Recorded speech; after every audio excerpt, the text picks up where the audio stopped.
First, to Egypt, where more than 1,000 Egyptians have died since Wednesday and thousands more injured. General Sisi, the commander-in-chief of Egypt's armed forces, praised security forces for exercising restraint in a recorded televised address that aired on Sunday. The interim cabinet that he appointed, unsurprisingly, has been echoing his very sentiments. Meanwhile, supporters of the deposed Egyptian president Mohamed Morsi have called for a formal international investigation after 36 protesters were killed in police custody while being transported in a police van to the Abu Zabal prison near Cairo. Now, protesters filled into a busy downtown intersection to condemn what they are calling a horrific crime of assassinations, claiming the death toll is more than 52 and the victims were shot and tear-gassed, although the Ministry of Interior said the deaths were the consequence of an escape attempt by men who had been arrested at the end of the recent siege at Cairo's Fatah Mosque on Saturday on charges of terrorism. But as is always the case these days in Egypt, much of the news coming from Egypt has conflicting reports. In 2011, Abu Zabal was the scene of a mass breakout of prisoners as police abandoned their posts during protests against former President Hosni Mubarak. Most of those killed so far in the last several days since Wednesday are supporters of the Muslim Brotherhood and those who are against the coup. But the Ministry of Interior also claims that more than 70 police officers have also been killed, as you know. Josh, the anti-coup alliance is canceling now several protests that they had previously called for. Do you anticipate the violence and the deadly clashes will decrease as a result? Ahmed, for the immediate future, for the moment right now, we're going to see, I think, a sort of lull. You know, the anti-coup alliance, which is really in disarray. They had a press conference today, which was their first event in a couple days. Press conference about the killings of the prisoners at the camp at the massacre that we were just talking about. But they, in general, they've been in disarray. The leaders of the Muslim Brotherhood are largely in hiding. A lot have been arrested. It's pretty clear that a lot of the top officials don't have a lot of direct connection to some of the mid-level officials or the people on the ground who organize and go to rallies. So yes, there's a little bit of a lull. There's a little bit of taking stock and trying to figure out what exactly has just happened.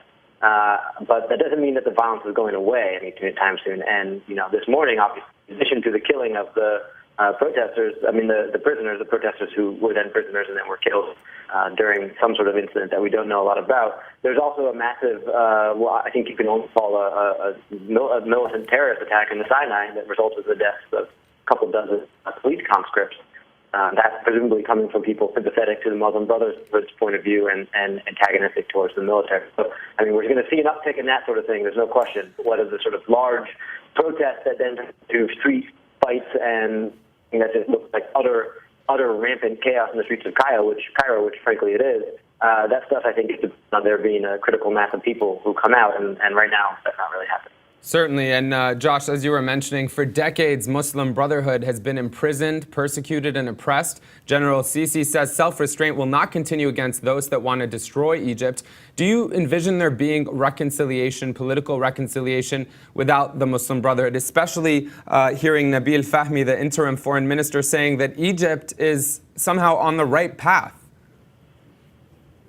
The strategy and plan of the military, as far as we can tell from what they say, is the view that the Muslim Brotherhood is uniformly a terrorist organization.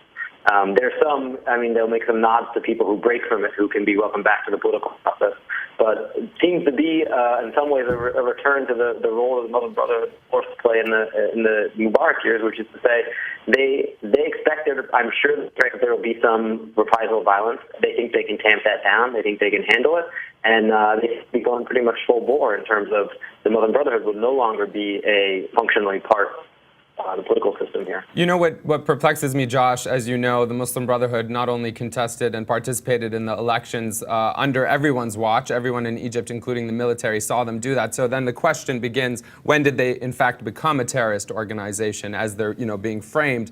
Obviously, they've been demonized and persecuted for decades, but it's odd that they could participate in elections, win the elections, participate in the runoff, participate in the parliamentary elections, and all of a sudden, a year later, after many failures and putting themselves above everyone else, somehow they're a terrorist organization. But lo and behold, it seems like much of what's happening in Egypt is shocking, to say the least.